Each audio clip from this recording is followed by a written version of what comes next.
안녕하세요. 도마뱀 삼촌입니다. 오늘은 크레스티드 게코를 분양받을 때 받았던 락사 적재형 케이지와 집에 있던 재료들을 활용해서 비바리움을 만들어 볼 겁니다. 적재형 케이지는 크레스티드 게코를 분양받으신 분들이라면 모두 하나 이상은 가지고 있을 겁니다. 저도 집에 여러 개 남아 있어서 만들어 보는 건데 쉽게 만들 예정이니 여러분들도 한번 따라해 보셔도 좋을 것 같습니다. 처음에는 벽면을 만들 건데 저는 케이지와 딱 맞는 펠트지가 있어서 그대로 재단하면 될 것 같습니다. 펠트지가 없는 분들은 줄자를 사용해서 재단하시는 걸 추천드립니다. 저는 집에 남아있던 보드롱을 사용했습니다. 여러분들은 인터넷에서 포맥스 구매해서 사용하시길 추천드립니다. 보드롱은 다이소에서도 쉽게 구할 수 있지만 종이 코팅 재질에 가볍고 칼로 쉽게 잘릴 만큼 내구성이 안 좋고 물과 열에 취약하여 비바리움에 적합하지 않습니다. 포맥스는 플라스틱 재질로 보드롱보다 내구성이 좋고 물에 강하기 때문에 비바리움에 적합합니다. 제 영상을 보시고 똑같이 보드롱 구매하지 마시고 포맥스 구매하시면 됩니다. 참고로 저는 백스크린 형태로 만드는 거라서 사육장과 동일한 틀을 만들고 있지만 유리 사육장과 아크릴 사육장을 쓰시는 분들은 틀을 사용하지 않고 벽면에 바로 재료를 부착하는 방식도 있습니다. 저는 비바리움을 만들면서 중요하게 생각하는 게 크레의 위생과 집사의 편리함이 공존하는 게 제일 중요하다고 생각합니다. 내가 키우는 크레의 위생은 당연히 중요하지만 집사의 피로도 생각해야 합니다. 집사가 크레집을 청소하면서 힘들고 피곤하면 크레집 청소하는 게 하나의 큰 노동으로 다가오기 시작합니다. 그래서 저는 청소를 쉽고 편하게 할 수 있으며 여러 디자인을 만들어서 교체 사용할 수 있는 백스크린 형태를 선호합니다. 무겁게 사육장을 들고 가서 청소하는 게 아닌 백스크린만 통째로 빼서 쉽게 물 청소하면 끝나는 방식입니다. 단점은 유리 사육장에는 3면 백스크린을 만드는 게 조금 어렵다는 점이 있습니다. 그래서 저는 웬만하면 아크릴 사육장을 선호합니다.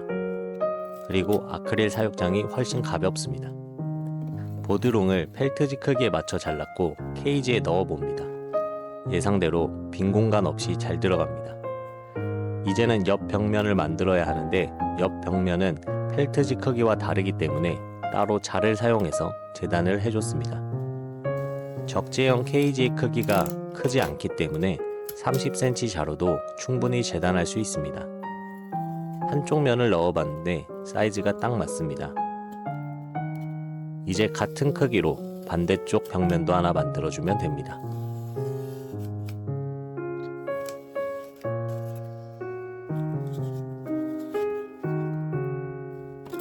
세 면을 모두 만들어서 넣어봤는데 모두 잘 들어갔습니다. 이제 실리콘을 사용해 벽면을 고정할 겁니다. 저는 평소에 이 무초산 실리콘을 사용합니다. 실리콘과 실리콘건은 다이소에서 쉽게 구하실 수 있을 겁니다. 모서리를 제외한 부분에 벽면이 붙을 만큼 넉넉한 양의 실리콘을 쏴줍니다. 반대쪽도 동일하게 실리콘을 넉넉하게 쏴줍니다. 실리콘을 모두 쏴줬으면 미장칼을 사용해 실리콘을 고르게 펴줍니다. 미장칼이 없어도 상관없습니다. 고르게 펴주기만 하면 됩니다. 실리콘을 펴주는 작업이 깔끔하면 더 좋겠지만 꼭 깔끔한 필요는 없습니다. 두 면이 잘 달라붙는 게 더 중요합니다.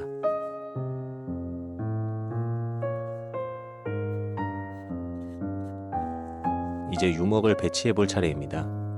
크레스티드 게코가 편하게 쉴 수 있는 백업 같은 공간이 되어야 하기에 저는 평평한 유목을 골랐습니다. 평소에는 글루건을 사용하지만 보드롱을 사용하는 바람에 순간 접착제를 사용해 봤습니다. 그런데 보드롱은 순간 접착제의 열에도 살짝 녹아버렸습니다. 여러분들은 꼭 포맥스 사용하시길 바랍니다. 그리고 유목이 벽에 닿는 모든 부분에 꼼꼼히 실리콘을 쏴줘야 크레가 뛰어놀아도 유목이 떨어지지 않습니다.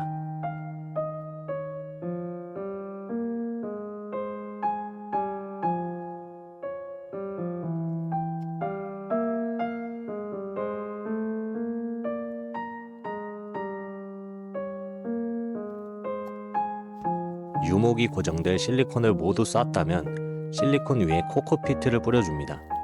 꼭 코코피트가 아니어도 상관은 없습니다.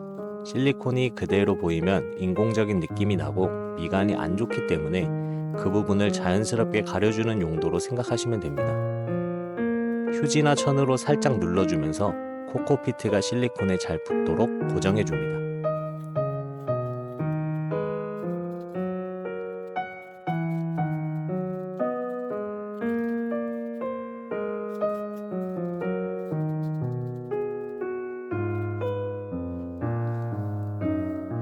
유목 하나만으로는 부족할 것 같아서 집에 있던 유목을 하나 더 가져왔습니다.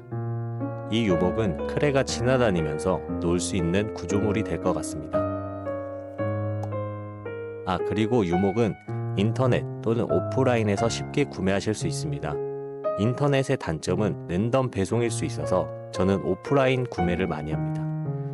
두 번째 유목도 실리콘으로 잘 고정한 후 다시 코코피트를 뿌려주며 마무리합니다. 이제 벽면을 디자인해 보겠습니다. 저는 집에 남아있던 에코 펠렛을 사용하기로 했습니다. 에코 펠렛 말고도 사용할 수 있는 재료는 많이 있습니다. 그런데 개인적으로 붙이는 흙은 별로 추천하지 않습니다. 잘 갈라지고 떨어질 위험이 있어서 구매하실 때 참고하시면 좋겠습니다.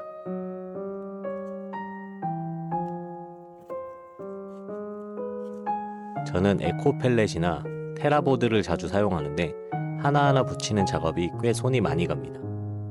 붙이실 때는 너무 꼼꼼하게 붙이실 필요는 없습니다. 틈이 남는 곳에 이끼나 식물, 코코피트 등으로 채워주시면 완성 후에 더욱 자연스러운 느낌을 받으실 수 있을 겁니다. 에코 펠렛을 붙이는 작업을 끝냈고 이제 안쪽 벽면을 작업할 예정입니다. 안쪽 벽면에 실리콘을 넉넉하게 싸줍니다.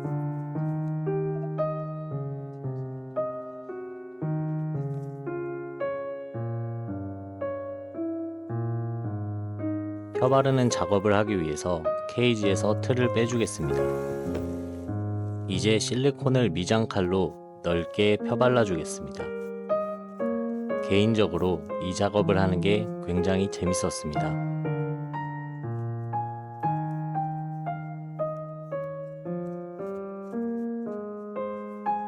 틀을 다시 케이지에 넣어주고 코코피트를 뿌려주겠습니다.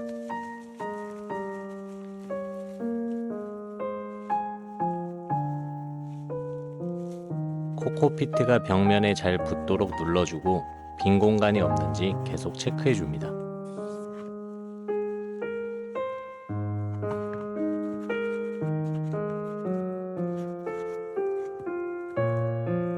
양쪽 벽면에 에코 펠렛으로 채우지 못한 부분도 저는 코코피트로 마무리했습니다. 계속 작업을 하면서 느끼는 건 아이들과 함께 할 수 있으면 정말 좋을 것 같다는 점입니다.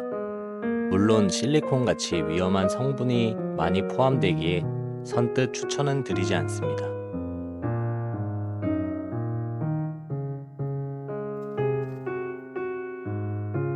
마지막으로 조금 칙칙해 보이고 크레가 숨어서 지낼 곳이 부족해 보여서 인조식물을 추가했습니다. 사육장이 작기 때문에 실제 식물을 넣기에는 공간이 부족하기도 하고 저는 살아있는 식물을 잘 사용하지 않습니다. 영상 초반에 말했듯 주인과 크레 모두가 만족을 해야 하기에 둘에게 가장 합리적인 게 뭘까 생각하여 인조식물을 많이 사용합니다. 또 요즘은 인조식물도 정말 이쁜 게 많이 나와서 너무 좋습니다. 그 인조식물을 어떻게 배치를 해서 이쁘게 보이냐도 중요하지만 크레의 안전을 위해 적절하게 배치하고 확실하게 고정을 해야 크레가 뛰어놀 때 떨어지지 않습니다.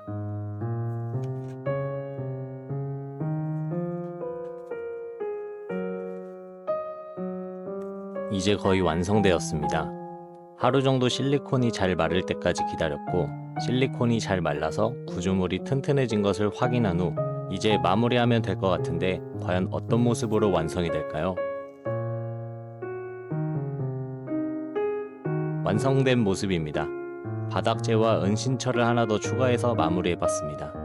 꽤나 이쁘게 나온 것 같습니다.